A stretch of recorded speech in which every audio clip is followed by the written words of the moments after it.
Salve, salve Brasil, boa noite, muito bem-vindos a mais um episódio do Café com Ferri. Toda quarta-feira a gente tem um compromisso aqui, você conosco, já se inscreve no canal. Você vai assistir o futebol mais tarde, chama aquela carne da Minerva Foods, nosso patrocinador aqui deste programa. Um abraço para todo mundo, toda a equipe da Minerva Foods que nos apoia desde o começo aqui desse projeto. E também adapta.org. Você ainda não usa a inteligência artificial nos seus estudos, na sua profissão, no seu trabalho, você está ficando para trás e a Adapta te ajuda a começar a usar. E se você já usa, a ter acesso aos melhores modelos pelo menor custo. Então, adapta.org, aqui na descrição do vídeo, você vai encontrar tudo sobre os nossos patrocinadores. Queria dar muito boas-vindas para quem já se inscreveu no canal, para os nossos membros da comunidade paga aqui do YouTube. Só por R$ 8,00 por mês você já pode começar. Por R$ 20,00 tem o plano avançado, que tem acesso antecipado aos podcasts, conteúdo exclusivo, entre outros tantos benefícios. Então, não deixa de te inscrever lá.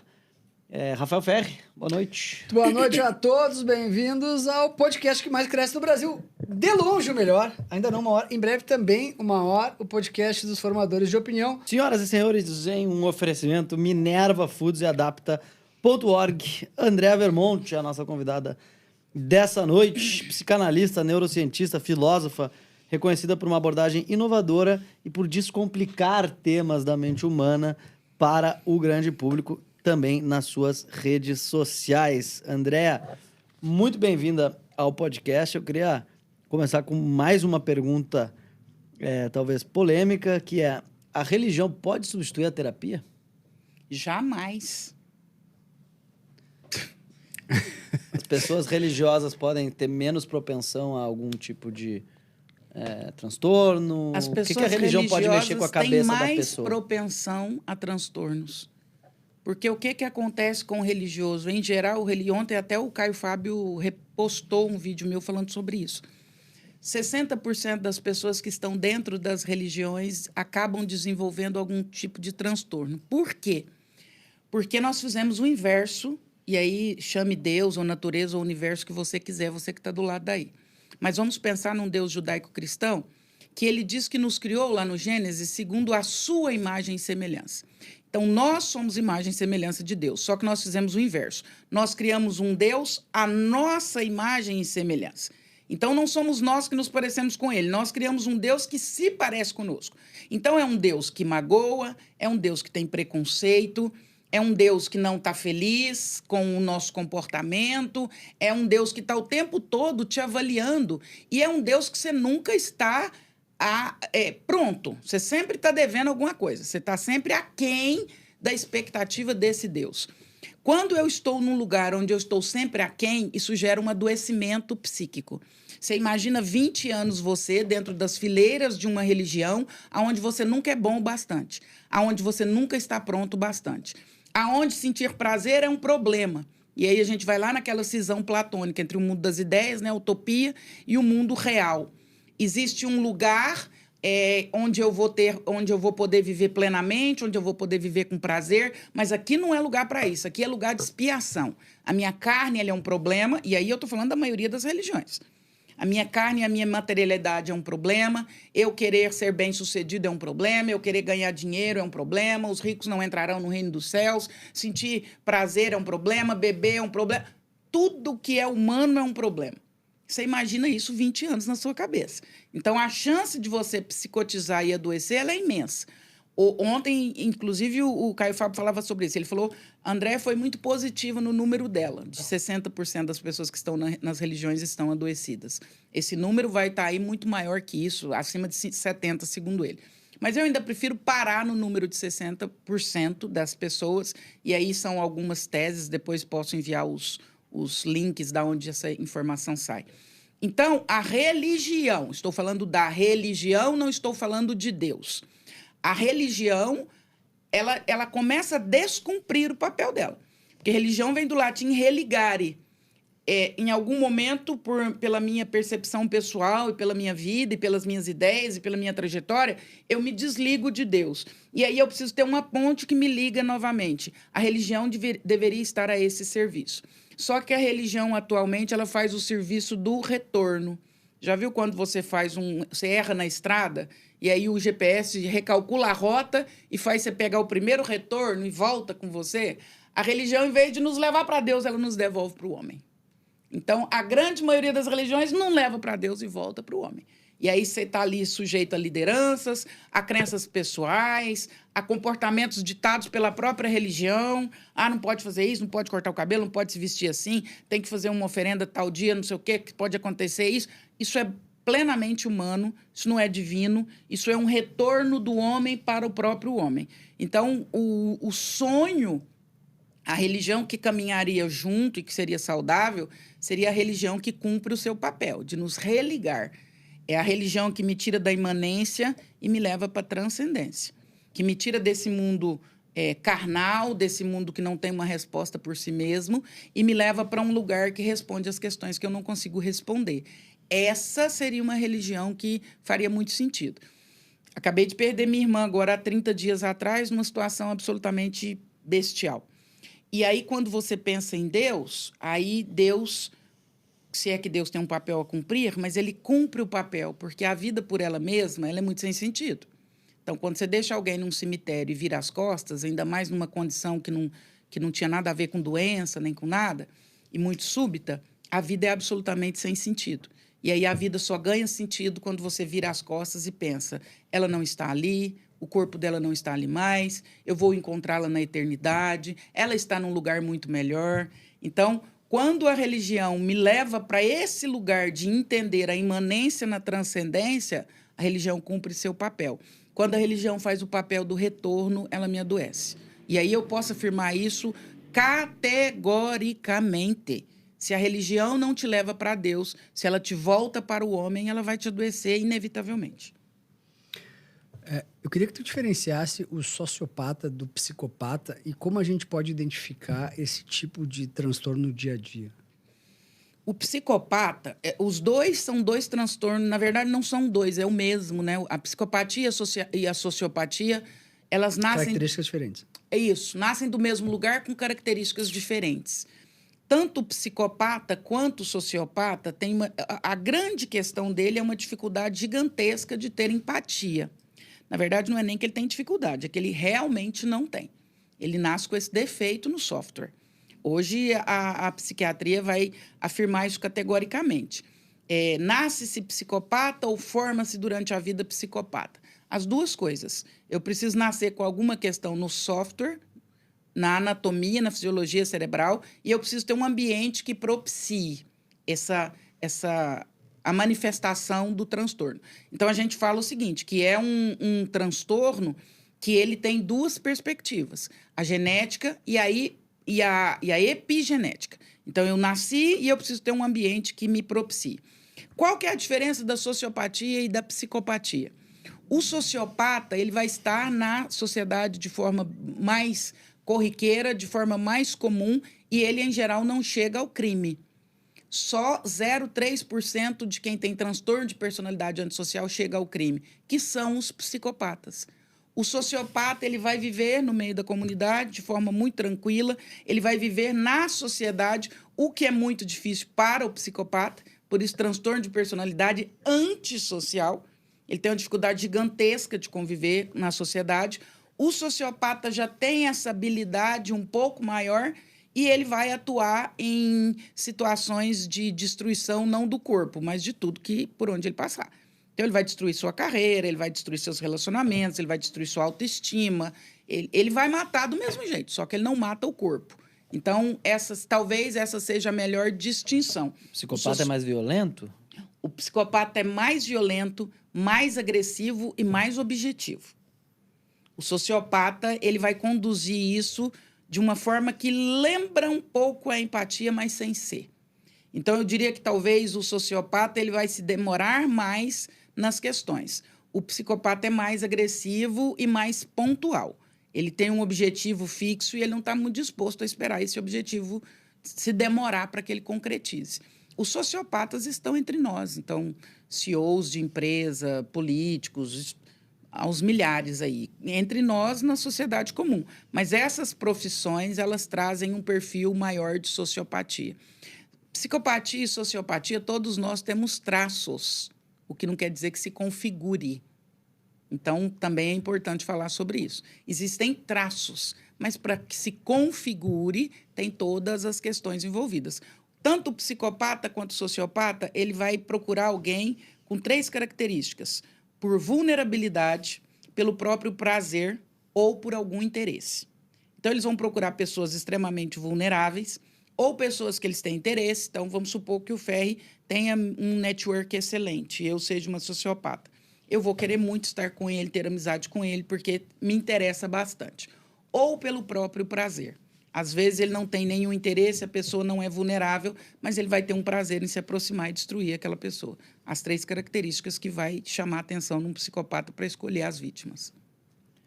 Eu queria te perguntar, André, sobre qual que é o limite, até onde a ciência já chegou hoje em compreender a mente humana. Quer dizer, até onde se sabe daquela coisa que é química, que é biológica, que é bioquímica, e até onde ainda tem algum... que é o inexplorado da mente, até onde a ciência já chegou e o que ainda pode ser descoberto, o que ainda não está explicado sobre como funciona a nossa mente. Muito não está explicado, por isso a gente chama o universo da mente. Não sei se você já parou para estudar um pouquinho ou ler um pouquinho sobre o universo. O nosso planeta e o nosso sistema está na Via Láctea. A Via Láctea é uma das milhares de possibilidades dentro do universo. Então, quando a gente fala em universo, a gente está falando de um negócio gigantesco que a gente vai tateando aos poucos. A mente humana, ela é um universo e a gente está tateando aos poucos. Atualmente, desde 1990 para cá, com o avanço da neurociências especialmente, e aí quando a gente começa, e o meu doutorado foi exatamente sobre isso, quando a gente começa a estudar a relação mente-corpo, e aí a gente tem exames de imagens, e aí a gente localiza o lugar da satisfação, do prazer, do status, então a gente tem uma aceleração no estudo da mente. Mas a mente ainda é um grande mistério. Eu falo que quando eu fazia o doutorado, a gente ficava muito... Eu fiz alguns anos de neurologia e estudei com neurocirurgiões, enfim. Desde as questões emocionais até as questões físicas. Eu vi, por exemplo, uma pessoa chegar no pronto-socorro com 7 tiros na cabeça. 7. Com perda de massa cefálica, enfim. 7 dias depois ganhou alta e saiu andando, como se nada tivesse acontecido. E vi uma criança cair da bicicleta e esbarrar a cabeça no paralelepípedo e ter morte cerebral. Então, o cérebro e a mente humana, os dois, tanto o hardware, pensa no hardware como o cérebro, a máquina, e a mente como o software. Eles ainda são um mistério ainda. A neuroplasticidade do cérebro é uma coisa impressionante. A capacidade de mudar, de refazer caminhos, de reconectar, mas também a capacidade de desligar de uma hora para outra. A forma com que as coisas... que nós somos afetados pela nossa própria mente.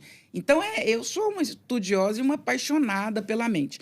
Amanhã eu vou estar no CONAR falando sobre neuroinovação, né? E o quanto os sentimentos travam a inovação. O quanto algumas áreas do cérebro, se estimuladas, ferram com a sua empresa. Ferram, literalmente ferram. O quanto que é importante você saber trabalhar o cérebro trino, ou os 3 sistemas do cérebro. O quanto é importante para gestores entender de pessoas, entender de neurociências, entender minimamente de personalidade e psicologia e psicanálise. Quem não entende de gente, não entende de negócio. Pesada essa, hein? Sobre aquisição do conhecimento hoje em dia. Né? A gente até gravamos há pouco com o Lázaro e ele comentou, antes, quando eu tinha que estudar um tema, eu tinha que pegar lá uma enciclopédia, procurar onde é que estava aquele conteúdo, encontrar, fazer um resumo, linkar com outra coisa. Não demorava muito, mais conhecimento se construía. E hoje em dia, com o advento da inteligência artificial, da tecnologia, você, em 1 minuto, tem a informação que você quer, né? Como que isso prejudica o aprendizado? Eu queria entender um pouquinho sobre o cérebro no aprendizado e como que isso está mudando com a tecnologia. Assim, as pessoas estão ficando mais burras diante desse excesso de informação que a gente tem acesso? Eu não diria mais burras, eu diria mais ansiosas. nós também temos, às vezes, nós temos um discurso que ele também é um pouco pejorativo com relação a tudo que está acontecendo. Tudo que está acontecendo é muito bom, porque nós tivemos que adquirir outras competências.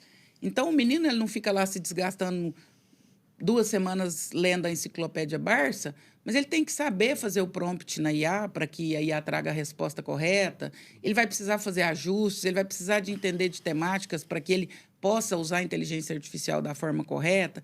Então, também há uma forma pejorativa de tratar o que a gente está vivendo atualmente como se fosse algo que atrapalha de certa forma. O que atrapalha são os excessos. Então, assim, a inteligência artificial. A inteligência artificial é um negócio que não volta atrás, é igual a internet, já era. Já era. Ou você se adapta a essa nova realidade, ou você tem um problema. Agora, a forma com que nós vamos usar isso, e ela também exige novas habilidades e novas competências. Então, por exemplo, e aí essa discussão precisa abrir, né? Ao invés de dizer assim, isso daqui está matando algumas coisas, a questão é, isso aqui faz nascer umas novas possibilidades que agora nós temos que focar. Outro dia eu escrevi um texto no LinkedIn. IA versus IE. Quem vai vencer? Inteligência artificial versus inteligência emocional. Conhecimento técnico, esqueça. A IA vai dar um banho na gente. Esqueça. Hoje, eu não sei se vocês sabem, o nível de assertividade de um médico é em torno de 72%. O que é a medicina? Você estuda durante 6 anos, um monte de coisa. Medicina é informação. Você vai derramando informação. Fisiologia, anatomia, psiquiatria, pediatria, aquele mundo de informação. E aí, depois de 6 anos, o médico se forma. E ele tem que saber casar essas informações. Então, você chega e fala que você está com febre, uma dor nas costas, uma tosse. Ele vai casando as informações e chega a um possível diagnóstico de pneumonia, que é muito parecido com o que a IA faz. Ela busca tudo que existe de informação sobre aquele tema e categoriza, resume e traz a informação. O nível de assertividade de um médico em um diagnóstico é em torno de 72%. O nível de assertividade da IA num diagnóstico é em torno de 93%.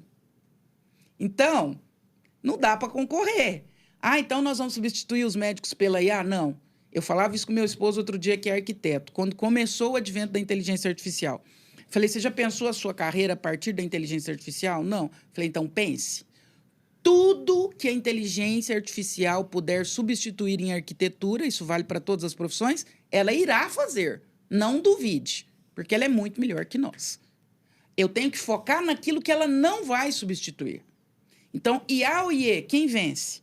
Numa profissão, por exemplo, de arquitetura, essa pessoalidade, esse gosto, essa arte, essa criatividade, essa sensibilidade artística, isso a IA não vai substituir. E aí eu falava para ele, então foca nisso. Estude muito isso, aprofunde nisso, porque isso vai fazer o seu diferencial. Esquece de desenhar, de aplicativo de decoração, de software que desenha... Esquece, porque eles vão te passar de longe. Então, hoje, na sua pergunta, né? Essa tecnologia toda, ela atrapalha a cognição? Eu sou muito esperançosa quanto a isso. Eu não acho que ela atrapalhe, se ela for muito bem usada. Eu faço muito palestras em escolas, secretarias de educação do Brasil inteiro me chamam para dar palestra. Como que nós vamos usar isso a favor da educação? Como que nós vamos usar isso a favor da criança? Não dá mais para você dar um livro e pedir a criança para ler e para pesquisar. Então, ensina ela a fazer um prompt, ensina ela a fazer uma pesquisa interessante na IA, pede para ela corrigir a IA, para ela entender se houve ali alguma distorção, e daí para frente. É usar isso a nosso favor. É uma guerra que nós já perdemos. Querer bater de frente já era. Então, respondendo a sua pergunta, isso atrapalha? Não, isso não atrapalha. O que atrapalha é o excesso de informação. Aí isso atrapalha. Porque isso vai nos deixando mais ansiosos. O Sócrates falava lá 2.300 anos atrás, só sei que nada sei. Nunca essa frase foi tão real. Eu brinco que eu entro numa livraria, me dá crise de pânico. Eu tenho que pôr um Rivotril debaixo da língua. Porque eu vejo uns 1000 títulos de coisas que eu ainda nunca ouvi falar a respeito. E isso me angustia. Então, o excesso de conteúdo e de informação, ele traz essa angústia. Mas é só a gente ir entendendo, selecionando, vendo o que é importante para nós e usar a ferramenta a nosso favor. Mas a redução da complexidade dos raciocínios que são feitos, né? Isso não pode prejudicar o desenvolvimento cognitivo da pessoa? Por exemplo, muito se fala, né? Os engenheiros estudam cálculo. Então, pô, eles estão resolvendo problemas complexos ali, isso vai ajudar depois na vida deles a resolver outros problemas complexos. Se a pessoa não consegue resolver aquela equação, aquele negócio em um clique, isso não simplifica demais o processo, assim, esse processo de construir o raciocínio da pessoa? É aí que nasce a pergunta, né? Eu falo que existe um mundo que está acabando, existe um mundo que está começando, e, para nossa sorte ou para o nosso azar, nós somos a geração da transição. Nós somos a geração que transita entre a geração que foi e a geração que virá.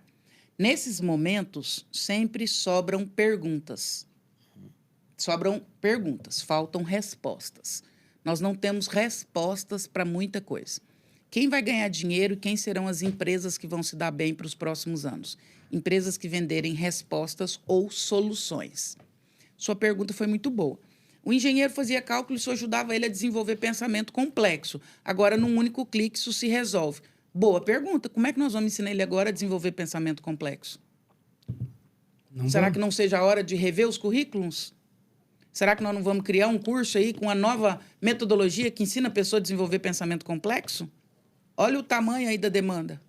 Porque agora, se era o cálculo que ensinava ele a desenvolver pensamento complexo, já era. Percebe como vão sobrando perguntas nesse novo contexto de mundo? Porque muita coisa vai ser resolvida. E isso não é ruim. O engenheiro ficava lá 5 anos se matando com cálculo, fórmula de Bhaskara, uma folha inteira de cálculo, 2 folhas inteiras. Agora resolve num único clique. Maravilhoso. Isso é evolução. Ah, mas isso ajudava ele a desenvolver o pensamento complexo. Excelente. Eis aí um desafio para os pedagogos, para os pensadores da educação. Como desenvolveremos pensamento complexo nas pessoas a partir de agora? Tu define a adultização como roubo da infância. Quais são os sinais mais comuns que uma criança está sendo adultizada? A adultização, ela passa por um processo de colocar numa criança um papel que não é dela. Então, como que eu percebo que uma criança está sendo adultizada? Quando eu percebo que eu estou dando a essa criança funções, jeito, comportamentos que não são da infância. Eu brinco que a gente tem que fazer uma reflexão se a gente gosta de criança. Eu tenho a sensação que não. Porque a gente não gosta que criança grita, a gente não gosta que criança brinca, a gente não gosta que criança faz barulho, a gente não gosta que criança faz baderna, mas isso é da infância. Uma criança quieta, arrumadinha, que não se suja, que é comportadinha, que fala baixo, ela é um mini adulto. Então, os sinais de adultização não tem só a ver com sexualização, como tem sido tão falado, mas vestir uma criança como adulto, estimular na criança um comportamento de adulto. Ter educação é uma coisa, estimular um comportamento de adulto é outro. Criar expectativa com essa criança em relação ao mundo dos adultos, fazer com que ela atenda a expectativas de adulto, colocar crianças em discussões ou mediando relações que são de adultos. O seu pai não faz isso, mas é porque a sua mãe não sei o que lá. E aí a criança fica no meio dessa história toda. Isso é um crime tão grave quanto a sexualização da criança. Quando mãe e pai colocam filho em discussão do casal, que a criança não tem condição ali de opinar ou de participar. Quando eu exponho crianças a conteúdos que não são de crianças. Então, quando você vai assistir um filme, é um sinal de adultização, escolha pela faixa etária da criança e não pela sua faixa etária. Imagens, cenas, lugares. Será que eu devo levar a criança realmente em todos os lugares mesmo? Então, eu acho que abrir uma discussão tão pertinente, porque eu acho que nós estamos repensando a infância. Uma criança em um bar, sei lá, é só uma pergunta. Não estou querendo gerar polêmica aqui, mas se gerar, está tudo bem, nós existimos para isso. Eu levo uma criança num bar e daqui a pouco centenas de pessoas estão embriagadas, estão gritando, estão falando palavrões, estão com comportamentos sexualizados. Ali é o lugar dessa criança? Será que essa criança não deveria estar em casa, dormindo, num ambiente quieto, tranquilo, quente, para que ela não adoeça? Então, a adultização, ela passa por vários aspectos. Cobrança excessiva. Tem criança que é cobrada de nota na escola como um CEO de uma empresa. Precisa tirar uma nota alta, precisa performar, precisa pensar como empreendedor. Aí você vai criminalizando uma fase da vida. E o que é importante disso tudo? A infância é um território... E aí, para mim, essa é a grande questão. A infância é um território que vamos voltar a pisar a vida inteira. A psicanálise vai dizer que nós somos o resultado da nossa infância. Se eu colocar qualquer um de vocês aqui e começar a fazer pergunta, eu associo o seu comportamento atual com algum fato da sua infância. Em 2 minutos. Qualquer comportamento atual seu, eu consigo associar algum fato da sua infância. Ou seja, a nossa infância, ela é a base da casa. O que sobe para cima é o que sustenta essa base. Se nós não tivermos uma infância saudável, adequada, não adultizada, tudo que subir para cima vai vir com trinca. Parede, acabamento, telhado. Você pode pôr o melhor do mundo, que não vai ser legal. Em algum momento vai trincar. Então, a infância precisa ser protegida, porque além dela ser um território que a gente pisa constantemente, todos os dias, suas escolhas, da sua namorada, da sua esposa, da sua profissão, o jeito que você educa seus filhos, a sua ambição, tudo tem raiz na sua infância. Então, além dela ser um território que pisamos constantemente, ela é a base do edifício. Se eu não faço uma boa base, eu não consigo subir o edifício. Então, eu vejo na profissão do meu esposo, às vezes ele fala, essa base sustenta 2 andares. Essa base só sustenta uma casa térrea. Ou seja, a partir da base eu defino todo o restante do projeto. E não há o que fazer. Depois da base ser para casa térrea, você não sobe uma casa de 2 andares. Já era. Nem com muita terapia.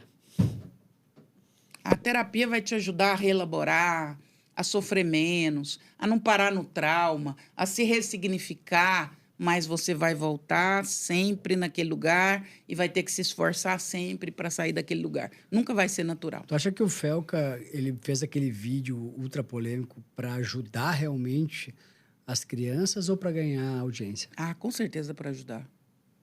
Eu acho que o Felca não precisa mais disso. E o preço que ele está pagando, eu teria estado com ele no domingo, cheguei até a ir à casa dele e conversar, enfim.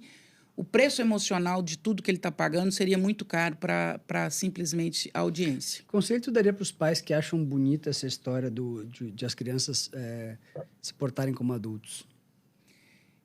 O conselho que eu daria para os pais é que o adulto são eles, então eles é que precisam assumir esse papel. Hoje nós vivemos uma sociedade que adulto brinca de criança e criança é obrigado a ser adulto. Nós temos adulto com bebê reborn com chupeta na boca. E nós temos criança obrigada a se comportar fazendo podcast de mini empreendedor. Isso é uma palhaçada e uma inversão de papéis. Os pais precisam se envergonhar disso, se colocarem no seu lugar de pais e de mães e se responsabilizarem. Quem é responsável pela sua briga com a sua esposa é você, se coloque nesse lugar. Quem é responsável pela sustentabilidade da sua casa é você, se coloque nesse lugar.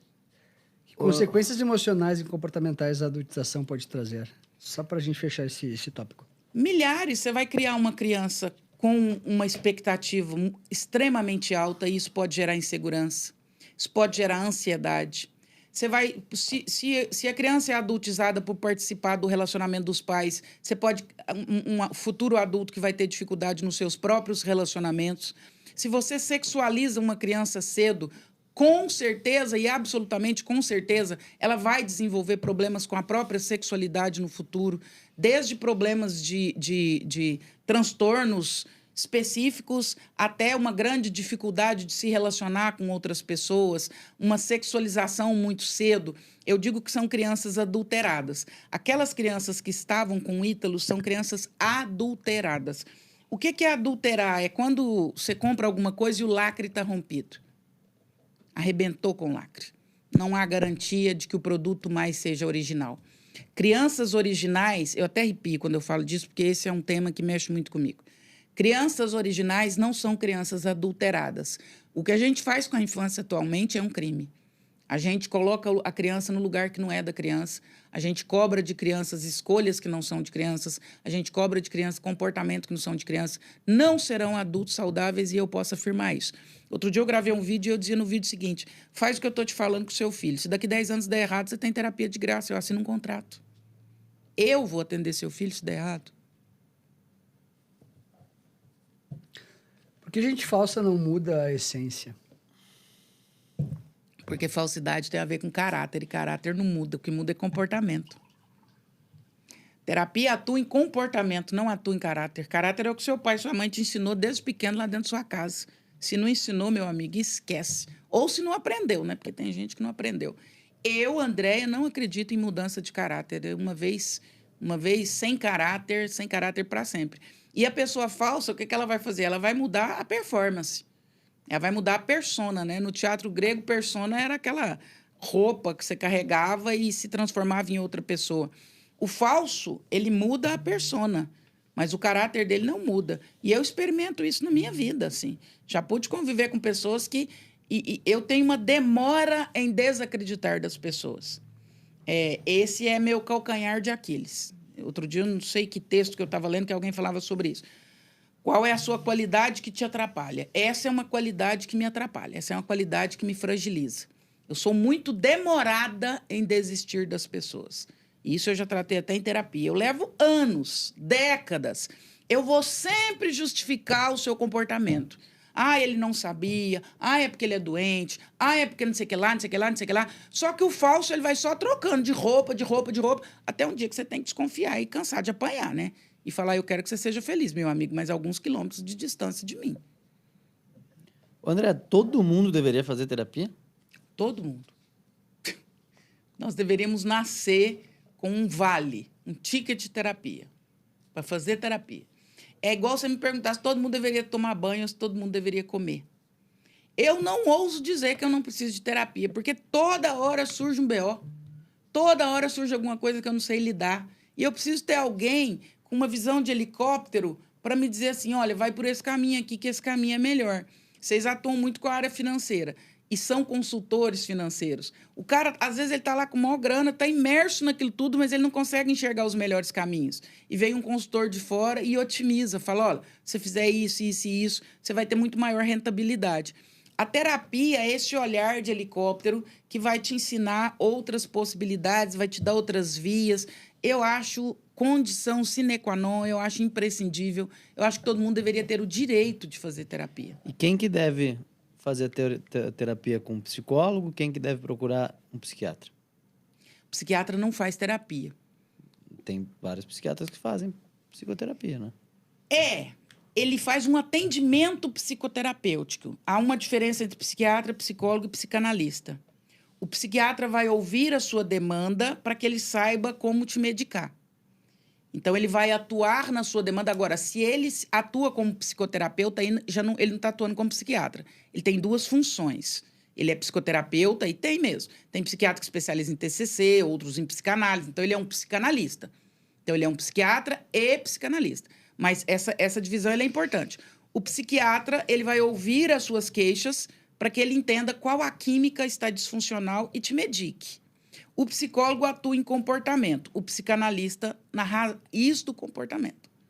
Então, o psicólogo vai atuar na folha da árvore, no tronco, no que está acontecendo. Cortar a folha, ver o que está acontecendo, tirar as pragas. O psicanalista vai lá na raiz e entender por que a folha está murchando. Não adianta tirar a folha toda hora, pôr fertilizante, se eu não entendo por que tem lá um problema lá na raiz. Então, o psiquiatra vai medicar, vai ouvir de forma psicoterapêutica para medicar. Ah, mas ele é psiquiatra e psicoterapeuta. Então, ele desenvolveu outra habilidade. E está tudo certo, isso não é um problema. O psicólogo vai atuar no comportamento, o psicanalista na raiz do comportamento. E como que a pessoa sabe qual profissional procurar? Em geral, quem vai te encaminhar para o psiquiatra é o seu terapeuta, ou o seu psicanalista, ou o seu psicólogo, ou o seu psicoterapeuta. Hoje, no Brasil, essa função ela tem várias perspectivas e está tudo bem. Eu acho que tem que ampliar mesmo. Eu acho que a concorrência ela é muito saudável. Tem colegas que querem morrer. Para mim, está tudo bem. Eu acho que a concorrência ela é super saudável. Em geral, o psicoterapeuta vai te encaminhar para o psiquiatra quando ele entende que a questão já não perpassa mais por comportamento, mas já é uma questão de disfunção química. Ou um outro médico vai te encaminhar para o psiquiatra. É difícil alguém que fala, eu vou no psiquiatra sozinho. Tem, mas é mais raro. Em geral, você vai por algum encaminhamento. Porque aí você já está falando de uma ciência mais... de uma demanda mais específica. É como ir ao endocrinologista. Alguém tem que te falar, fulano, é hormônio isso aí que você está passando. Busca um endócrino. É dieta que está precisando. Aí você já... Ô André, não sei se é uma percepção minha, mas eu queria te perguntar. Efetivamente, cresceu muito mais o número de diagnósticos de transtornos de déficit de atenção e hiperatividade do que o número de transtornos efetivos de déficit de atenção e hiperatividade, ou não? Ou efetivamente a sociedade, o mundo fez com que tivesse uma quantidade absurda maior de pessoas com esse transtorno em 2020 vis-à-vis 1990? Sei lá. As duas coisas aconteceram. O nosso contexto de mundo, ele facilita esse tipo de transtorno. Aceleração, ansiedade, informação demais, demanda demais, ambição demais, tudo isso propicia esses transtornos. Esse é um ponto. Os transtornos podem, sim, por conta do contexto, terem aumentado. Agora, existe um segundo ponto, que é toda vez que uma doença aparece no DSM, de repente, nós temos uma enxurrada dessa doença. E essa é uma crítica contumaz que eu faço e já passei por problemas em relação a isso e está tudo bem de novo. Não tenho problema com isso. Existe uma indústria por trás de uma indústria a quem interessa muito o diagnóstico, a quem algumas doenças são extremamente pertinentes e interessantes. Tem um filme que se chama A Máfia da Dor. É um filme real sobre o uso de algumas medicações, baseado em fatos reais, sobre algumas medicações que foram criadas para diminuir a dor num processo oncológico ou de câncer. E como que é aquela história da indústria, né, do Rockefeller. Primeiro eu crio o problema e depois eu vendo a solução. Então, primeiro eu crio a demanda e depois eu vendo a solução. Então, esse filme é fantástico, todo mundo tinha que assistir, porque ele mostra a máfia da indústria farmacêutica. Então, a demanda acontece e depois eu vendo a solução da demanda. Então, de repente, nós começamos a acontecer milhares de diagnósticos de TDAH e de transtorno de espectro autista. Eu não sou uma anti-ciência, eu não estou falando contra a ciência. Eu tenho pacientes com transtorno de espectro autista e transtorno de déficit de atenção. É real, existe, precisa ser cuidado e precisa ser medicado. Todos os que dizem que são ou que aparecem com diagnóstico são? Não. Eu já peguei N situações que não eram. Então, a serviço de quê? E outra, para que você tenha um diagnóstico de transtorno de espectro autista, um transtorno de déficit de atenção, é um diagnóstico demorado, porque leva tempo. Eu analiso o software, não é o hardware. Não dá para fazer um exame de imagem, como a pneumonia, que você faz um raio-x e aparece a pneumonia no pulmão. TDAH, TEA, TOD, não aparece. Então, é muito mais de percepção do que de imagem ou materializada, enfim. Então, é um diagnóstico demorado. Então, se o seu filho foi no médico e se esse médico saiu aí com esse diagnóstico menos de 3 a 6 meses, rasgue, esqueça. Não é assim que acontece. E isso está a serviço do quê? Estranhamente, são as medicações mais caras da atualidade. Venvance, Atenta e daí para frente. Então, eu tenho aí, até que quebre-se a patente disso tudo, uma indústria que rende milhões com esse tipo de diagnóstico. Quando apareceu quando a Ritalina... A Rita? A Rita, quando ela acontece e ela aparece nos Estados Unidos, no primeiro ano nós tivemos, de um ano para o outro, nós tivemos mais de 200% de aumento de prescrição. Não é possível que surgiu tanta gente assim com transtorno de déficit de atenção e hiperatividade. E aí eu falo com pesquisas, eu falo com dados, eu falo com convivência. E eu falo com pessoas que já receberam propostas de indústrias para que eu pare de falar sobre isso. Então, eu não devo estar falando besteira. E quais são os riscos de uma pessoa que não tem um transtorno de déficit de atenção se medicar com essas drogas da produtividade, usar a Venvanse para trabalhar mais? Quais são os riscos que essa pessoa corre? Você corre N riscos. Primeiro, os riscos fisiológicos.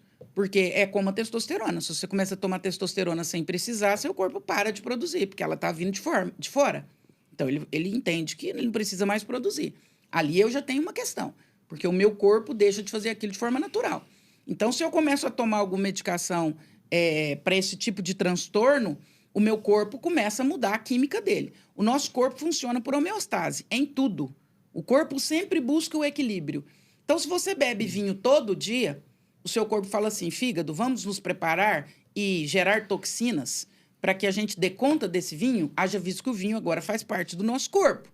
E aí o fígado começa a produzir toxina para dar conta do vinho, para equilibrar. São toxinas, conteúdo hepatotóxico. Mas tudo bem, o corpo está buscando equilibrar, porque senão ele morre, ele não está preparado para o álcool diariamente. Então, ele começa a gerar toxinas para que o meu fígado dê conta. Isso acontece em todos os meus órgãos. Então, de repente, eu tomo lá um Venvance ou qualquer outra coisa dessas linhas aí, para TDAH, para TOD, para transtorno de espectro autista, enfim. O meu corpo começa a funcionar de uma forma diferente, o meu cérebro começa a funcionar de uma forma diferente. Ele deixa de produzir algumas coisas, ele passa a produzir outras. Esse é o efeito fisiológico. E o combo MTV? Que é o combo? Monjaro, testosterona e Venvance. Esse aí é mortal. Que personal trainer e nutricionista anda prescrevendo. Agora, É meu... outra questão, só para completar a sua pergunta. Primeiro é o dano fisiológico. Toda substância que você coloca no seu corpo, o seu corpo vai provocar homeostase para equilibrar. Alguma perda você vai ter, você pode ter certeza. Fisiologicamente dizendo. Agora tem o dano psicológico, porque agora eu crio uma necessidade, uma dependência emocional Não, tu disso. volta a ser o idiota que tu era antes. Esse é o dano. O dano é que você fica viciado no efeito. Sabe que um amigo meu tomou Venus, né? Ele falou, cara, eu não posso tomar essa droga. Porque, cara, eu simplesmente fiquei parado. Não produzi nada o dia inteiro. Fiquei uma planta. Eu falei, cara, esse é quem tu é normalmente. Tu voltou só a ser quem tu era. Nem o avanço ajudou, né? Não, porque o Venus acelerou ele. E aí, quando ele parou, ele voltou a ser o que ele era. Falei, meu Deus! É isso, é sobre isso. É sobre isso. É sobre a gente entender quem a gente é e o quanto a gente está disposto a Mas ter eu que acho lidar com isso. eu acho que o que a André tá falando é que se tu usa sem prescrição e para de usar, tu volta para um estado pior ao que tu tá... Eu sei, eu só fiz uma provocação. Deixa eu te perguntar, como reconhecer sinais sutis de manipulação naquelas pessoas que só te bajulam e elogiam? Eu falo que o elogio é mais perigoso que a crítica. A gente tem que ter muito cuidado com o elogio, porque o elogio nos torna vulneráveis e susceptíveis. Porque o elogio mexe com o nosso ego. E todos nós somos egóicos. Se você quer fragilizar alguém, não chegue com o pé alto. Chegue elogiando, bajulando, sendo extremamente agradável. Aí é Maquiavel, né, o príncipe. A gente depõe todas as armas. É a guerra de Troia, ué. Guerra entre Atenas e Troia. De repente, não, vamos acabar com essa guerra, não vamos brigar mais, não. Isso daqui não está levando ninguém a nada. Inclusive, para celebrar a ausência da guerra, daremos uma estátua gigante para vocês e um grande cavalo. Olha lá, deixei de ser hostil, agora eu te bajulo, te mando até presente. Só que dentro desse cavalo tinha um exército inteiro. Quando foram dormir, saiu o exército dentro do cavalo e matou todo mundo. Essa é a história do cavalo de Troia. Então, quando Ulisses muda a perspectiva e a estratégia, ele ganha a guerra. Ulisses dava tiro, aspas, né? Não existia pólvora. Ulisses fazia o que tinha que ser feito. Estava guerreando ali. De repente, ele muda a estratégia. Agora não somos mais inimigos, agora somos amigos. Inclusive, eu vou te presentear, de tão gentil que eu sou. Aí, o inimigo depõe as armas, fragiliza, fica vulnerável, relaxa, e aí você está extremamente sujeito ao que pode acontecer. Nós somos muito mais vulneráveis a uma crítica, a um elogio, do que uma crítica. Se alguém te critica, ele te coloca em estado de alerta. A sua amígdala hiperativa. Olha o quanto isso é neurociências. Eu sou apaixonado nesse negócio. Nós temos o cérebro trino, né? Nós temos o cérebro reptiliano, que é responsável ali pelas nossas reações, o nome já diz, reptiliano. Nós temos o límbico, que é responsável pelas nossas emoções, e o neocórtex, que é responsável pela nossa razão. Os três não funcionam juntos, funcionam de forma simultânea. Se você está em um, você não está em outro. Quando alguém te agride, você está no reptiliano. A sua amígdala fica hiperativa, você tem uma descarga de cortisol, de adrenalina, e você está pronto para a guerra. A pessoa te criticou. Você está pensando em responder, você está pensando o que você vai fazer, você está no reptiliano. Se alguém te elogia, você vai para o límbico. Você fica bonzinho, emocionado, você fica vulnerávelzinho. O neocórtex não está funcionando, a sua razão não está funcionando. E aí, dali para frente, é só para trás. Por isso que o Cafajeste faz tanto sucesso? Sim. E o psicopata também. O psicopata jamais vai chegar em você agressivamente. Eu vou mudar a pergunta, então, só para te gerar um corte aqui. Cortes Paiva.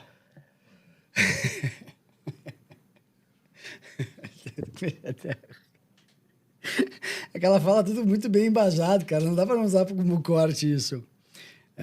Por que os cafajestes fazem tanto sucesso? Os cafajestes fazem... Que cafajeste que você tá falando? O que você chama de cafajeste? Pô, os homens que cafajestes, pô. É porque a vida real, Ferri, ela é muito dura. A fantasia é muito melhor. Você sabe por que o sexo fora do casamento é mais interessante? Não. E é mais interessante. Porque ele passa pela perspectiva da fantasia, não é da perspectiva da realidade. Ali você pode fantasiar ser quem você é e o outro ser o que ele puder ser. E ali é dopamina na veia e é tudo muito rápido. O sexo no casamento é serotonina, é realidade, é vida. O cafajeste, ele vive no nível da dopamina, ele é da fantasia, ele não é do mundo real. Ele não tem problemas, ele não reclama, ele não tem, sei lá, chulé, ele não critica, ele é um sedutor, ele é um Dom Juan, ele está chegando ali para satisfazer todas as suas necessidades, para te achar fantástica, para te achar linda, para te fazer milhares de elogios. Eu acho muito interessante os cafajestes que se aproximam de mulheres casadas, né? Ele é o anti-marido, né? Tudo que o marido não faz, ele faz. Ele te ouve, ele te aconselha, ele te acalenta, ele é acolhedor. Não é possível que seu marido fale isso com você. Não é possível que seu marido nunca te viu assim. Não é possível que tem tantos anos que ele não te elogia. Não é, nossa, ele não te manda flores há tanto tempo. Então, ele vai nas suas vulnerabilidades. Hoje, uma pessoa me perguntou qual o risco da gente usar a psicanálise para manipulação. Falei, é altíssimo, por isso que a gente tem que ter ética para ser psicanalista. Porque você começa a entender das vulnerabilidades humanas. E quando você entende de vulnerabilidade, se você quiser, você tem a pessoa na sua mão. O cafajeste, ele sabe muito de vulnerabilidade. Eu tinha um paciente que ele falava assim, eu chego na noite, eu chego na boate, e o bicho era baixinho, não tinha nada de grandes questões físicas. Feinho e tal, ele falava assim, eu chego na boate, doutor, eu escolho a mulher que eu quiser. Eu escolho, eu falava, essa noite eu vou ficar com aquela. Eu falava, como é que você faz, gente? Eu começo a observá-la, eu olho a bolsa que ela está usando, eu olho a bebida que ela pediu, depois eu passo atrás, vejo que ela está comentando com as amigas, tento ouvir algum tipo de assunto. Eu demoro ali uma meia hora para mapear as carências dela. E eu me torno essa pessoa de acordo com as carências dela. Se ela tem uma carência paterna, a minha abordagem já é mais paternal, mais carinhosa. Se ela é mais safadinha, eu já chego mais safadão. Eu já vou... Então, o cafajeste... Ele é um performer, ele é um ator. Esse cliente, ele vende mentoria? Ele é um ator. O cafajeste, ele é um ator. E ser um ator é maravilhoso. Você veste o personagem que você quiser. Como identificar sinais de autismo? Boa fala. O autismo, ele tem algumas questões. Para começar, o autismo, ele é um transtorno de comunicação, de fala. Então, um dos sinais importantes é que, em geral, a criança que tem o transtorno de espectro autista, ela vai ter mais dificuldade na fala. Ela vai começar lá no início com uma fala mais atrasada, tanto que alguns autistas nem se comunicam mesmo já na fase adulta, que é o autista de nível de suporte 3. 3. Então, ele já vai ter lá um problema relacionado à fala. E depois tem N características. Tem a estereotipia, que, em geral, eles desenvolvem. Eles desenvolvem hiperfoco. O que é estereotipia? São alguns sinais, ou é aquilo que você chamou de tique, de mania, ou de... Eu tenho um pacientinho, por exemplo, que quando ele está assistindo televisão, ele tem que vocalizar alguma coisa. Então, ele fica... Ele tem que ficar fazendo algum barulho. Isso é o tipo de uma estereotipia. Alguns desenvolvem alguma estereotipia física, ou com o olho, ou com a cabecinha. Então, algum tipo... Ou com a cabeça, alguma coisa desse tipo. Baixa socialização. Para o autista, socializar é um trampo. Porque ele não gosta de socializar. Para ele, socializar é um problema. Então, tem N características que... Por isso chama espectro, né? Porque, na verdade, ele é um guarda-chuva que tem muitas características. Eu atendi a um diretor de um banco, ele tinha 38 anos. E ele chegou com questões relacionadas à timidez, e ele era diretor na área comercial, então dificuldade de fazer essa parte do comercial, de estar com pessoas, enfim... Diretor comercial. Diretor comercial de um banco. Top, hein? E ele chegou com essa questão da timidez. Esse é do Bradesco. Isso aí vai dar merda. Você tem que cortar. E aí ele chegou com a questão, e aí durante o encaminhar da terapia dele, nós chegamos à conclusão, e depois fechamos com um psiquiatra, que ele tinha um transtorno de espectro autista nível 1. Qual que era a maior característica dele? Ele tinha não é que ele não fazia, ele entregava resultado, estava tudo bem. Mas ele sofria muito para socializar, porque é um sofrimento gigantesco. O transtorno de espectro autista, ele não é uma doença, ele é uma forma de funcionamento de hardware diferente. Então, você imagina um Windows e um Mac. São sistemas operacionais, um iOS, totalmente diferentes. Então, o autista, ele funciona diferente. Então, para nós aqui, isso daqui está bem tranquilo, tá aqui. Para ele, isso daqui é um trampo, isso daqui é um sofrimento, a luz incomoda, o olhar das pessoas. Não é que ele está doente, é que o cérebro dele funciona diferente. E o que é mais sofrido? Porque nós estamos num mundo preparado para típicos, e ele é um neuroatípico. Então, o nosso mundo foi desenhado para não é pessoas normais, porque o autista não é anormal. E nem o TDAH é anormal, mas eles são neuroatípicos. O funcionamento cerebral deles passa por outra instância. É um Android e um iOS. Aí você cata um Android e quer enfiar dentro do iOS, ele não vai funcionar bem, porque são sistemas operacionais diferentes. Então, ele tem essas questões, ele funciona num outro molde. Mas tenta ser mais direta nas características e na identificação. São sinais que são muito difíceis da gente não ter um diagnóstico. A criança faz isso, isso, isso. Tu consegue? Sim, são sinais. É importante a gente deixar claro que são sinais. O diagnóstico, quem vai fechar é o profissional. Então, lá na infância, alguns já vão apresentar dificuldade relacionada à fala. Ele vai apresentar, em geral, estereotipias. O que é estereotipia? Esse tique, alguma coisa desse tipo. Hiperfoco, então, geralmente, ele vai colecionar alguma coisa ou ele vai ser muito focado em alguma coisa. Então, eu tenho criança, por exemplo, que ele tá lá invocado com o dinossauro. Aí tudo agora para ele é dinossauro. Daqui a pouco é carrinho de Fórmula 1. E é tudo carrinho de Fórmula 1. Então, quando ele tá hiperfocado, ele tá muito naquilo. Às vezes, necessidade de vocalização, então faz algum barulho, alguma coisa parecida com isso. Alguns autistas também têm uma questão de andar na pontinha do pé. Então, ele não vai colocar o pé inteiro no chão, em geral, em crianças. Ele vai andar mais na pontinha do pé. Ele vai apresentar um transtorno de ansiedade importante, até por ele ser neuroatípico e o mundo ser típico. Então, ele é uma criança mais ansiosa. Dificuldade de socialização, timidez extrema, mas não é uma timidez natural, minha e sua. É uma timidez de sofrer, de sair, de chorar, de gritar, de não querer estar. Mulheres sem pai têm mais transtorno? É uma afirmação forte. Mulher sem pai tem mais... Não, eu vi uma questão nas redes sociais sobre isso, um vídeo com bastante visualização, e eu queria tirar essa dúvida. A natureza, ela não erra, Ferri. Como diz o meu psicólogo, que é ateu, a natureza não erra. Eu chamaria de Deus, ele chama de natureza. Se a natureza nos deu pai e mãe, é porque os dois são necessários para a nossa estrutura psíquica. De novo, a infância é a estruturação da vida adulta. Eles são necessários, imprescindíveis. Se não tiver, vai ser doente? Não. Quem afirma isso passa por a ignorância. Porque aí nós temos famílias disfuncionais, nós temos famílias diferentes, com 2 homens ou com 2 mulheres. Nós temos pessoas que perdem o pai na infância, ou que o pai não assumiu, ou que o pai foi embora. Aí nós estaríamos condenando milhares de pessoas a um diagnóstico. Então, mulheres sem o pai têm mais transtorno? Não é que tem mais transtorno, pode até ter uma propensão maior a ter mais transtorno. Eu prefiro chamar de uma propensão maior.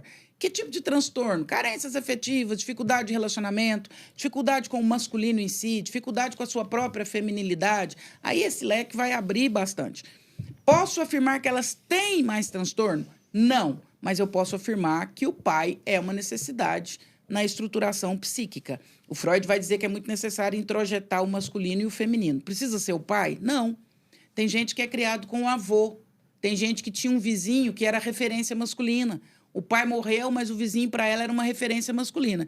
Então, é importante ter referência feminina e masculina. Alguém que te conte ou que te dê a forminha do masculino e do feminino. Como que essa referência vai vir? Aí ela pode vir das mais diversas formas. Não dá para falar que mulher que não tem pai tem mais transtorno. Se fala que você conhece uma pessoa de verdade quando toca no bolso, né? Como é que é essa questão das... Como que o dinheiro impacta a mente das pessoas, né? Qual que é, essa relação, assim? Onde que está onde que está essa relação entre o mental e o financeiro? Essa é uma das coisas que a gente viu no doutorado, né? Que é a área de status no nosso cérebro. Incrivelmente, existe uma área de status que aparece em exames de imagem.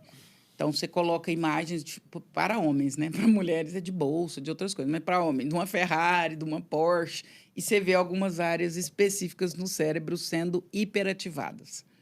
Ou seja, a questão do status, do dinheiro, do poder, ele está, inclusive, anatomicamente, com neuromarcadores dentro de nós. Mas isso é em todos? Porque eu não tenho isso. Coitado. Não tenho. Não tem esse negócio de bens e tal. Não, eu não pego em mim. Agora Mas isso é... númerozinho na tela. Ah, sim. Ah. Tudo bem. É sobre isso. O dinheiro ele não tem a ver com coisas em si. Foi bom até você falar de você. Não é sobre o carro, a casa maravilhosa. É sobre poder, é sobre sucesso, é sobre ser bem-sucedido. É isso que essa área do cérebro atua, né? Mostra. Então, o dinheiro ele atua na nossa mente nessa perspectiva. O dinheiro ele atua no sentido de que ele te traz, ou pode te trazer, um poder e uma forma de performar na sociedade diferente. E aí ele acaba atuando dentro das suas emoções também, né? Imagine alguém que não tinha dinheiro e, de repente, ganha na Mega Sena. Como é que essa pessoa começa a ser tratada? Perde tudo. Nos restaurantes, entre os familiares. Então, pega alguém e entrar no, sei lá, no Terraço Itália hoje, pobre, sujo ou de alguma coisa desse tipo, e alguém bem vestido que parece ter dinheiro. Ele vai ser tratado absolutamente diferente. Então, o dinheiro ele tem a ver com status e com poder. E isso acaba atuando muito na nossa mente, né? Porque isso nos segmenta em termos de sociedade. Isso me coloca em alguns lugares e me tira de alguns lugares. E isso vai mexer claramente com a nossa cabeça. Você acha que elementos culturais têm relação com essa questão? Se a gente percebe que tem elementos culturais e diferentes estereótipos de pessoas que são, por exemplo, ultra imediatistas com dinheiro, né? No caso, por exemplo, do mercado financeiro. Quero ganhar muito rápido, quero fazer operações muito curtas, muita alavancagem. Já tem outras pessoas que são mais razoáveis. Não, quero proteger, quero ter esse longo prazo. O que é essa aptidão ou vontade por risco, perfil de risco com relação aos investimentos, à vida financeira da pessoa? Da onde que isso vem na mente da pessoa, especificamente? É mais cultural? É mais excesso biológico? de vemas. Isso é de personalidade. Você estava falando como que a gente conhece uma pessoa. A gente não conhece uma pessoa pela forma com que ela age. A gente conhece uma pessoa pela forma com que ela reage. Essa você pode guardar para a vida. Você quer identificar uma pessoa, perceba as reações dela, não as ações. As nossas ações, elas são pensadas. Então, eu vou lá no Ferri, eu vou fazer o podcast, vai ser assim, eu tenho um personagem a performar. Mas, de repente, ocorre alguma coisa absolutamente inédita aqui. Entra alguém, grita, sei lá, um ladrão, ou vocês me tratam mal. O que eu vou fazer com isso? Essa é a Andréia. Essa é a Andréia. A Andréia que age não é a Andréia que reage. A Andréia que age é um ator criado, como todos nós temos. Performance. Isso não é ruim. A mãe, o profissional, o policial, a terapeuta, o consultor financeiro, são personas que a gente desenvolve durante o dia. Eu, de verdade, sou a pessoa que reage. A pessoa que tem esse perfil mais agressivo, mais conservador, até em relação a dinheiro, isso tem a ver com personalidade. Porque nós estamos falando de reação, não é de ação. Porque quando você vai chegar lá no final do funil desse cara, você vai perceber que é a reação dele. Não é a ação. Porque a ação é aquilo que você desenha e diz assim, olha, o melhor investimento é por aqui. Mas ele reage, não, eu quero por aqui, porque eu quero menos tempo, com mais alavancagem, dali para frente. Essa é a reação. Você pode ter certeza que ele vai ter esse perfil na vida com tudo. Com tudo. É por isso aquilo que eu falei. Se você não entende de pessoas, você não entende de negócio. Hoje, o ativo mais caro é conhecimento humano. Você quer ter um bom gestor? Ele precisa entender muito de gente. Por que entender de negócios é imprescindível entender de gente? Porque cliente é gente, funcionário é gente, CEO é gente. Todo mundo que está envolvido num negócio, numa empresa, é gente. Então, você não entende nada de negócio se você não entender de gente. No mercado financeiro, você vai perceber que esses caras que querem investimentos mais agressivos são pessoas extremamente ansiosas. Estou errada? Tem um pouco Pode de ser ter relação. uma correlação, sim. Começa a perceber. Positiva e não desprezível. Começa a perceber. Deixa eu te perguntar, o que o excesso de telas pode causar em uma criança? N problemas. Hoje nós já temos transtorno psiquiátrico por excesso de tela. Tem crianças já que demonstram vício em tela, abstinência por ausência de tela, ficam mais agitadas com o uso de telas e daí para frente. Essa discussão ela é extremamente ampla. Primeiro, a questão neurológica e toda a hiperativação que nós vamos ter ali de amígdala e daí para frente, as anatomias do cérebro. Então, a primeira coisa é fisiológica. As telas elas vão provocar, a partir do que está sendo mostrado, várias hiperativações que vão prejudicar fisiologicamente esse cérebro. Depois, os conteúdos, né? Então, o excesso de tela, eu estou sempre abrindo essa tela para algum lugar e para algum conteúdo. Jogos online, ele vai trazer uma série de problemas, ele coloca a criança primeiro hiperativada, depois ele coloca a criança muito susceptível num ambiente onde ela não está segura, onde ela pode estar sujeita à pedofilia, a desafios que coloquem a vida dela em risco e daí para frente. Então, o excesso de tela, ele é sempre um problema. A tela precisa ser usada com equilíbrio e com supervisão. Uma criança não está pronta para usar tela sem supervisão. Colocar uma criança diante de um celular sem supervisão é colocar uma criança de 5 anos na Praça da Sé e virar as costas. Ela está sujeita a tudo que está acontecendo ali. É exatamente a mesma analogia. Eu tenho uma amiga que o filho dela jogava jogos online, lá tinha um desafio, o desafio foi sugerido, ela entra no quarto, o menino está com um cinto amarrado no pescoço. Não deu tempo de fazer mais nada, infelizmente, ele teve um enforcamento e faleceu, com 13 anos. Então, é um problema. Hoje, 64 milhões de pessoas, dia, estão no Minecraft, no Fortnite e no Roblox. 64 milhões de pessoas, dia. Pesquisas da Interpol mostram que pelo menos 1.000 casos de pedofilia dia são encontrados dentro dessa plataforma, no que eles conseguem encontrar. Aonde existe excesso de criança e excesso de adolescente, tem predador digital. Tem gente disposta a fazer coisa que não presta. Então, tela, criança tem que brincar, criança tem que subir em árvore, criança tem que quebrar o braço. Hoje, outro dia eu falava isso num amigo meu que é ortopedista. Ele brincava, André, sabia que atualmente... E ele é dono de um hospital ortopédico. Lá só trabalha com questões de ortopedia. André, sabe que tem mais de 2 anos que eu não compro gesso? Falei, sério? Falei, é sério mesmo, não tem gesso. Se chegar aqui alguém com o braço quebrado, eu tenho que mandar buscar. Mas por que você não tem gesso? Porque criança não quebra mais o braço. Nem a perna, nem o dedo. Porque criança fica no videogame. Criança tem que voltar a quebrar braço, a gente precisa reencontrar menino com gesso, com dente quebrado, com o dedão arrancado da cabeça do dedo. A criança precisa brincar.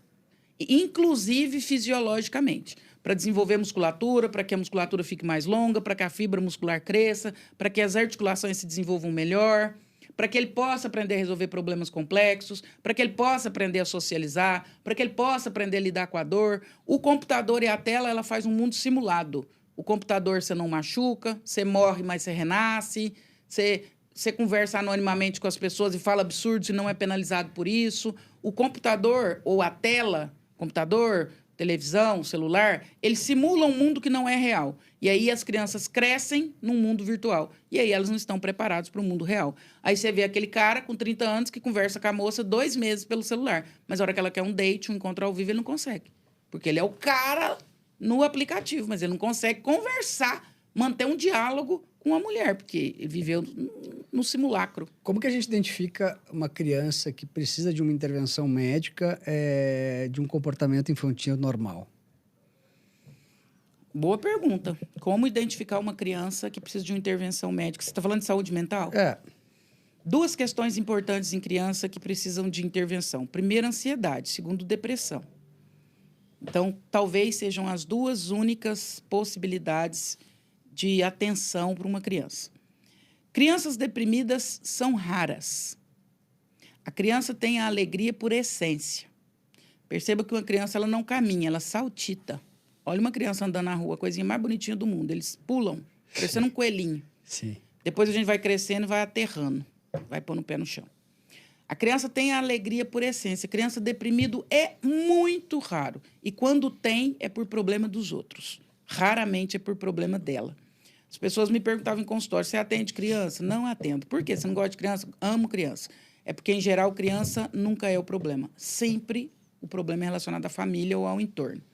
Criança não chega no consultório deprimida porque ela está questionando sobre o sentido da vida. Então, o primeiro sinal, Ferri, é a depressão. O que é a depressão? A depressão é um sentimento de ausência de sentido, de tristeza, prolongado por mais de 2 semanas, sem um objeto específico. Menino está tristinho porque perdeu a avó, tá tudo certo. Menino está triste do nada. E isso se prolonga, já tem mais de 2 semanas, 3, 4, 1 mês. Não tem um objeto específico, não aconteceu nada, mas ele denota uma tristeza, uma ausência de planos, uma ausência de sonhos, não quer brincar, não quer se relacionar. Isso, red flag, acende aí um sinal para a gente. Essa criança pode estar com transtorno depressivo, é importante levar um profissional de saúde. Segundo, ansiedade. Já a ansiedade, infelizmente, já é uma coisa muito mais comum da gente ver nas crianças. As crianças, elas já estão ansiosas da barriga. Parece que elas já nascem ansiosas. Mas por que elas estão ansiosas? Porque os pais estão ansiosos. Eu falo isso, outro dia até falei muito sobre isso, que era uma época que eu estava falando muito de ansiedade. Nós temos 2 sistemas no nosso cérebro, o simpático e o parasimpático. O parasimpático é o da calma, é o zen, é o que nós deveríamos estar durante todo o dia. Um avião decolando, tranquilo. Decola, pousa, tudo certo. Mas lá tem escrito, caso ocorra algum problema, quebre essa manivela, quebre a janela. Aquele é o sistema de urgência do avião. Vai cair máscara, vai despressurizar a cabine, e o diabo a 4. Um monte de coisa vai acontecer. Ali é o sistema simpático, é o sistema de urgência do avião. O parasimpático é o sistema normal do avião. Graças a Deus, eu já fiz milhares de voos, nunca vi ninguém quebrando trem, despressurizando, graças a Deus comigo nunca aconteceu. O que eu estou querendo dizer? Que o normal de um avião é voar bem, voo de cruzeiro sem nenhuma intercorrência. O anormal é o sistema de urgência do avião. Nós nascemos e deveríamos permanecer no parasimpático, que é o sistema que nos deixa bem, tranquilos, trabalhando, com a respiração tranquila, sonhando, vivendo. O simpático é o nosso sistema de urgência. Chegou um ladrão, pôs um revólver, você está no carro com a sua esposa, você precisa reagir rápido. Ou você vai acelerar, ou você vai ficar tranquilo, você vai acalmar todo mundo. Ou aconteceu um negócio, você foi para o lugar, capotou o carro. Você precisa tirar as pessoas de dentro do carro, chamar o SAMU. Esse é a urgência. Esse é o simpático. Ali ocorre uma descarga de cortisol, de adrenalina, enfim. Só que o que está acontecendo? Nós estamos vivendo no simpático, que é a ansiedade. Eu vivo em estado de emergência o tempo todo, como se alguma coisa estivesse para acontecer. Alguma coisa muito séria e muito grave. Esse é o transtorno de ansiedade. Eu estou o tempo todo com muito cortisol, com muita adrenalina dali para frente. As crianças já estão ficando ansiosas da barriga, porque os pais já estão ansiosos. Essa criança já nasce, com muito pouco tempo ela começa a desenvolver um sintoma de ansiedade. Doutora, quais são os sintomas de ansiedade? Oncofagia, morder unha, é sintoma de ansiedade. Arrancar pedacinho o tempo todo de cutícula é sintoma de ansiedade. Dificuldade para dormir. Excesso de peso, come demais e você percebe que não é por fome, é uma fome que é uma fome emocional. Todo gordo é ansioso? Todo gordo é ansioso? Boa pergunta. Eu diria que jogar todo mundo no mesmo buraco é muito difícil. A maioria das pessoas obesas tem um transtorno de ansiedade importante. A fome natural, ela não engorda. Porque a gente come para existir e sobreviver. A gente não come para engordar, a gente não come por excesso. Se nós não fôssemos ansiosos, eu chegaria em qualquer lugar e eu tomaria 3 taças de vinho, seria maravilhoso. Eu já provei o vinho, eu já senti prazer, eu já matei a minha vontade e tá tudo certo. Mas eu vou tomar uma garrafa e eu vou tomar a segunda e se você me apertar, nós vamos até na terceira. Então, o excesso, ele não aponta para a saúde, ele aponta para o desequilíbrio. Então, em geral, a grande maioria das pessoas obesas pode ter um transtorno de ansiedade importante. Doutora, como é que a senhora De 0 a afirma? 100, quantos por cento? Pelo menos uns 90. Como que você afirma isso? A maioria. Você não é gordo, você é só ansioso. Ansioso. Aí, pô. Aí. Antes das canetinhas, os remédios para emagrecer eram o quê? Ansiolíticos. Todos os remédios para emagrecer passavam pela linha do ansiolítico. Então, até 2010, todo mundo emagrecia com ansiolítico. Então, o ansiolítico ele não é anorexígeno, ele não tira a fome, e ele nem é sacietógeno, ele não faz você ficar cheio. Ele tirava a ansiedade. A hora que tirava a ansiedade, as pessoas emagreciam. Então, é visível e comprovado cientificamente que a grande maioria das pessoas engordam também em decorrência de um transtorno de ansiedade. Ô, André, a busca incessante por prazer, por estímulos, pode levar à depressão, à tristeza? A busca excessiva de prazer, ela vai levar ao vício. E aí você vai querer cada vez mais prazer numa dose maior. Isso passa por todas as perspectivas. A pedofilia nasce da pornografia. Só que a pornografia, daqui a pouco, ela não te satisfaz mais. E aí você parte para a ação. Todas as compulsões, elas nascem do vício que só amplia. Todo vício nasce da necessidade de mais, e mais, e mais, e mais, até que eu chego num lugar que acaba com a minha vida.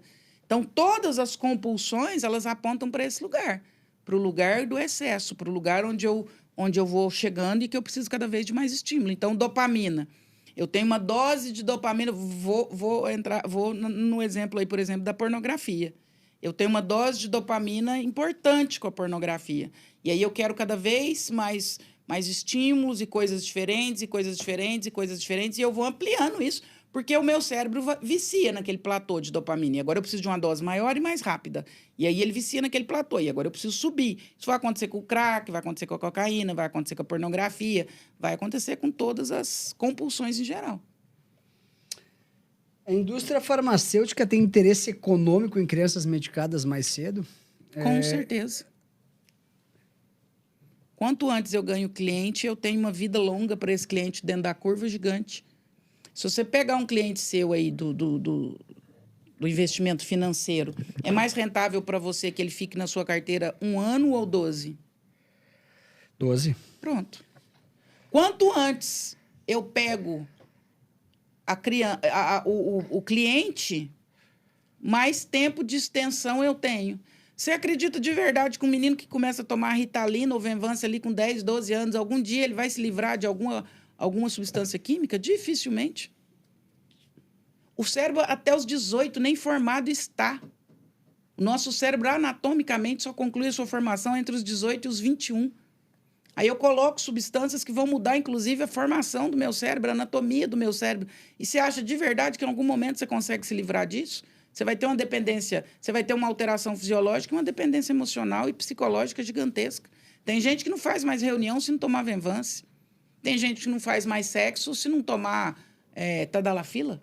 Tem gente de 18 anos, 21 anos que não faz mais sexo se não tomar Tadalafila, porque começou a tomar Tadalafila com 14. Esquece. Quanto antes você está sujeito à substância, mais cedo e mais vida longa a indústria tem esse cliente. Excesso de amor para os filhos é bom ou ruim? Excesso de amor é ruim. Todo excesso é ruim. Todo excesso esconde uma falta. Se você ama demais por quê? O que está faltando para você e por que você está se derramando tanto em amor assim? Em geral, os pais que amam demais, eles querem compensar uma necessidade de amor que eles não tiveram. Então, eles amam em excesso e transformam esse amor em ações, presentes, estímulos, elogios em excesso, para cobrir a própria falta. Eu digo que a geração dos nossos pais, eles queriam ser respeitados. Eles não queriam ser amados. Como consequência, eles eram amados, porque só se ama a quem se respeita. A nossa geração quer ser amada pelos nossos filhos. Somos uma geração de pais carentes. E aí, ao amarmos em excesso, estragamos. Ser amado em excesso faz tão mal quanto não ser. O que é mais... Tô tentando adaptar a nossa pergunta clássica. Não, pode faz a clássica.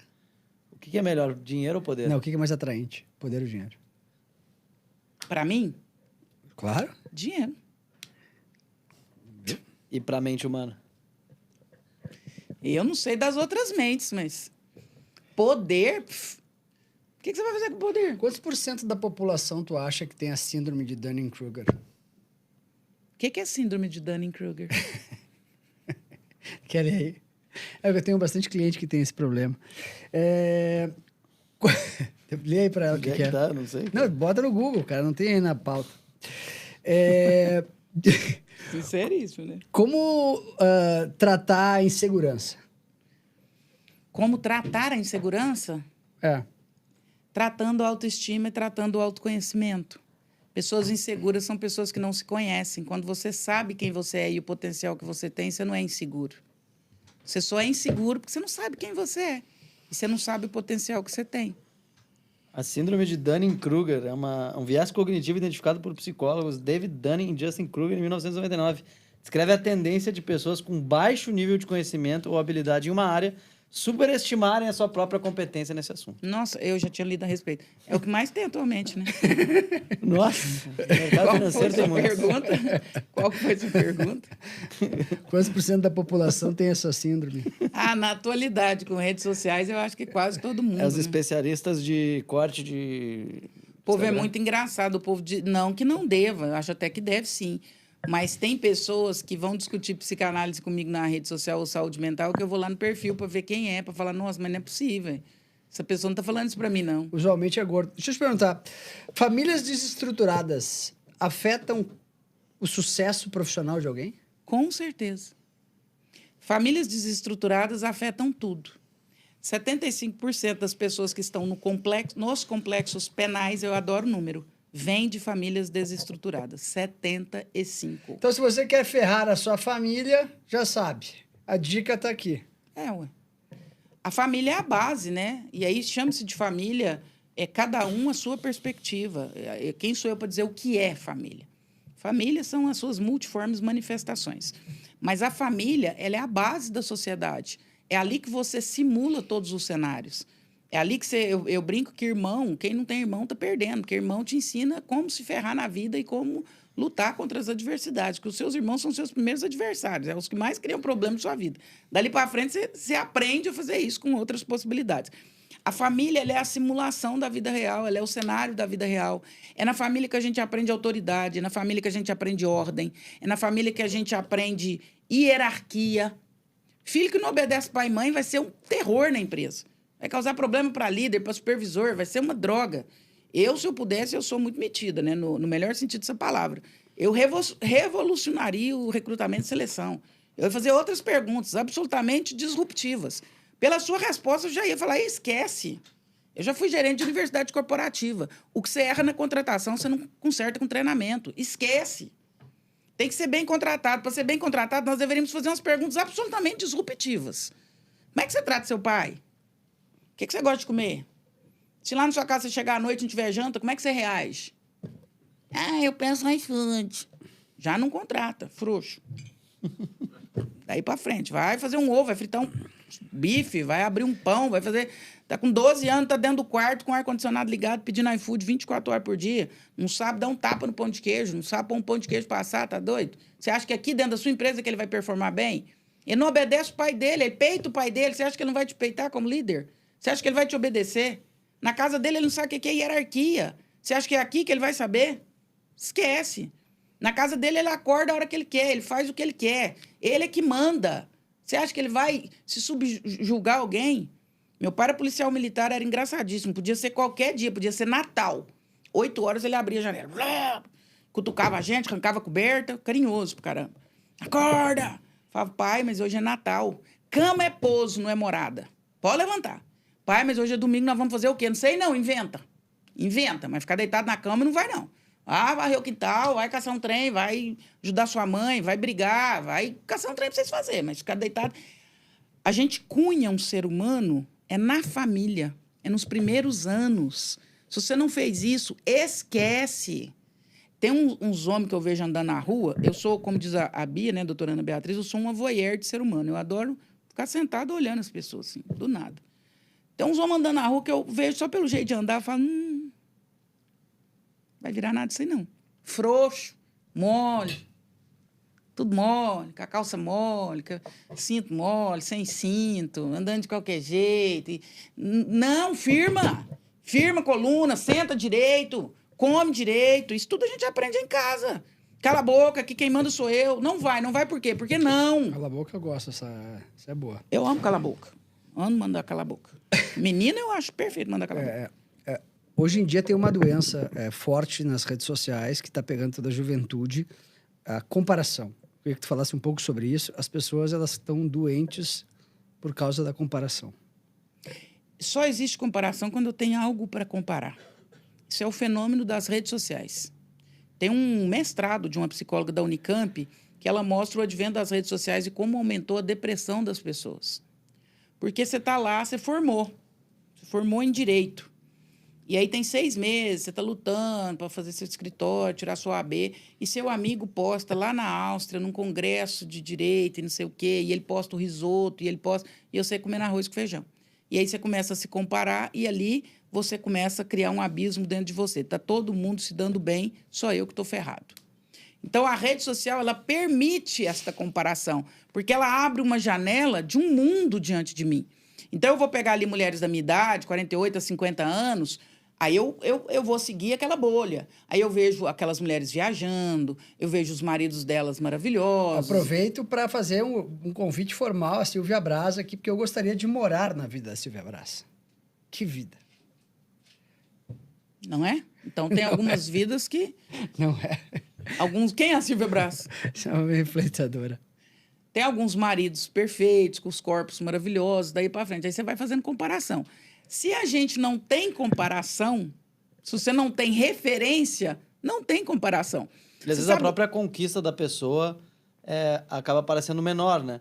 Assim, a pessoa, nunca viajou, daí, vai pro Rio de Janeiro, super legal. Daí ela entra no Instagram e tem alguém, tá na Itália. Depois eu falo, caramba.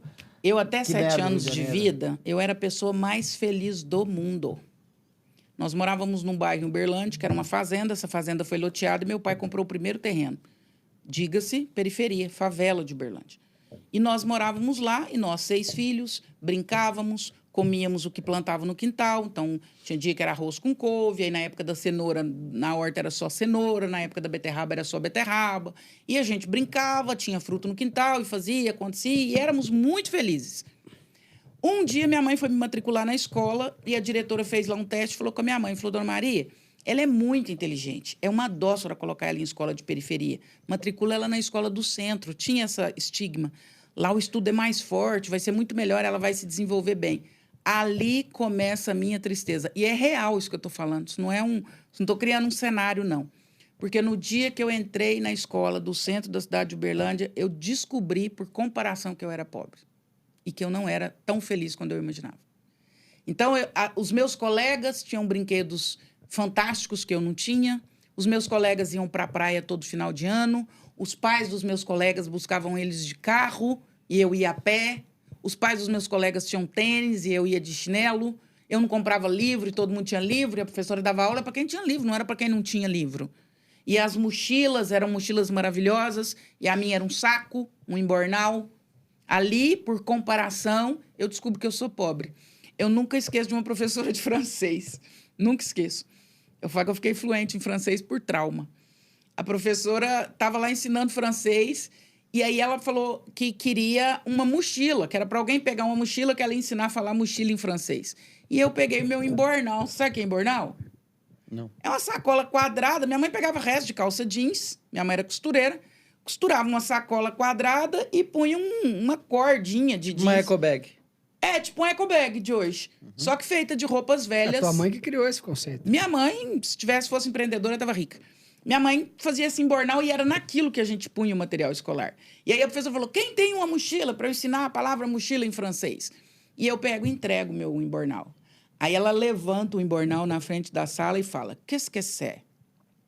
Aí todo mundo, uma mochila. Ela fala, não, c'est un sac. Isso é um saco. Até ali eu achava que eu tinha uma mochila. Naquele dia eu descobri que eu carregava meu material escolar no saco. Para que toda essa história? Para te contar que a gente só é infeliz porque a gente tem aonde comparar. O inverso vale também. Então, ao invés de comparar para cima, compara para baixo. 90% dos brasileiros ganham 90% dos brasileiros ganham menos que R$ 1.800 por mês. Nós fazemos parte dos 10% mais ricos. 72% fazem apenas uma refeição por dia. Se você faz mais de uma, você participa dos 30% mais ricos. Então, quer comparar? Compara para baixo. Olha quem tem uma vida mais simples que a sua, que essa comparação, em vez de te adoecer, vai te elevar. Isso chama princípio de realidade. Às vezes os meus filhos reclamam e às vezes até eu reclamo. Hoje eu estava na correria toda da minha vida e entrando no elevador eu dei uma respirada e falei, Deus, eu não tenho por que reclamar, eu só tenho por que te agradecer. Sobra trabalho, sobra oportunidade. Eu preciso olhar para baixo. Se eu olhar para cima, vai ter sempre alguém melhor que eu. E talvez essa vida aí que a gente fica comparando nem seja tão boa assim. Vai lá viver dentro daquela vida da internet para ver se ela é boa. Superproteção dos filhos é bom ou ruim? É péssimo. Você cria pessoas frágeis. A superproteção, ela fragiliza. O filho precisa ser protegido, não super protegido. André, como eu sei o limite? Tudo que ele pode já fazer sozinho por ele, ele tem que fazer. Se ele já sabe amarrar o tênis, ele precisa amarrar. Não é a mamãe dele que tem que amarrar. Se ele já sabe comer sozinho, ele precisa comer sozinho. Não é a mamãe dele que tem que dar comida na boquinha dele. Se ele já sabe escolher a roupa, e daí para frente. Superproteção é diferente de subordinação. Subordinação é estar subordinado ou debaixo da ordem. E eu vou tirando da ordem à medida que ele sabe ordenar-se sozinho. Então, ele já sabe se comportar. Então, quem ordena sobre isso é ele já sabe escolher a roupa.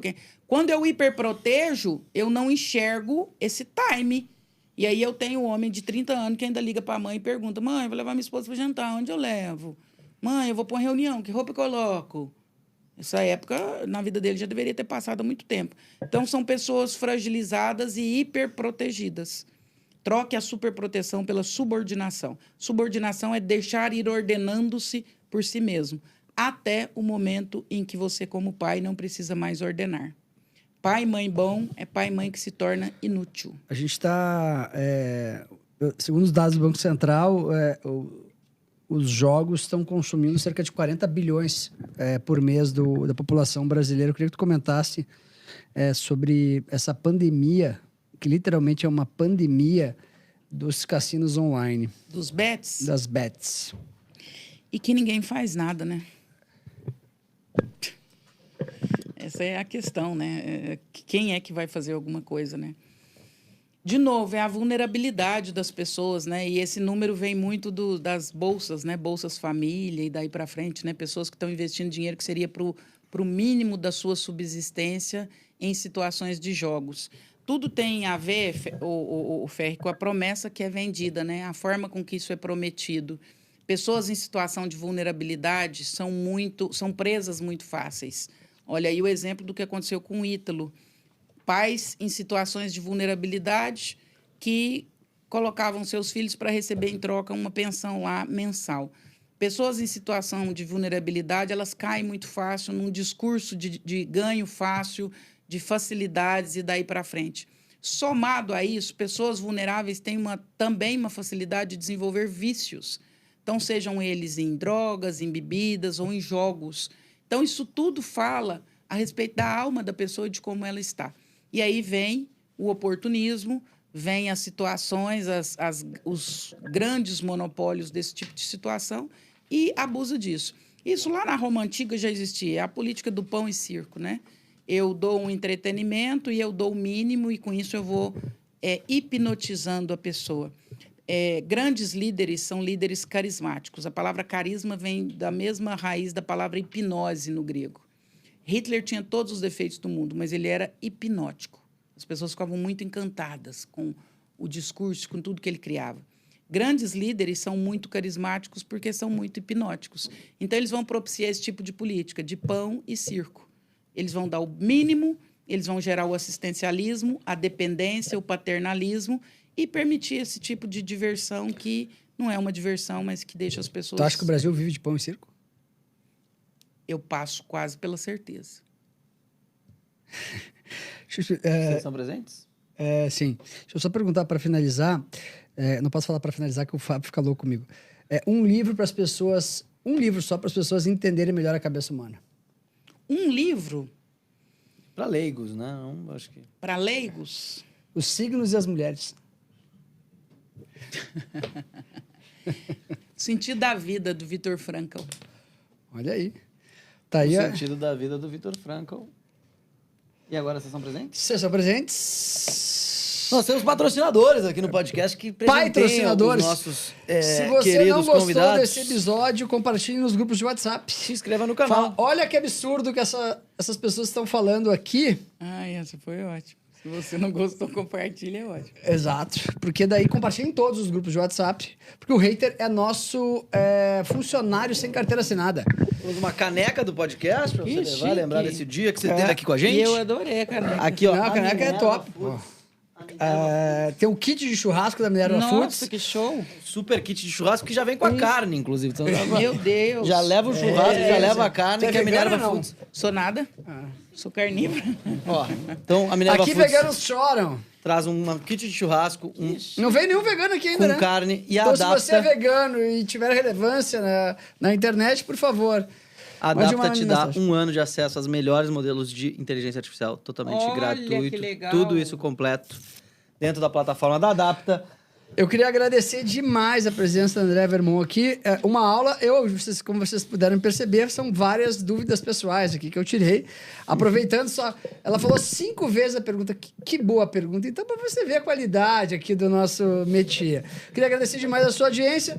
Esse é o podcast dos formadores de opinião. Cada episódio é uma aula. Queria agradecer demais a todo o nosso time aqui, André. Muito obrigado. Até o próximo podcast.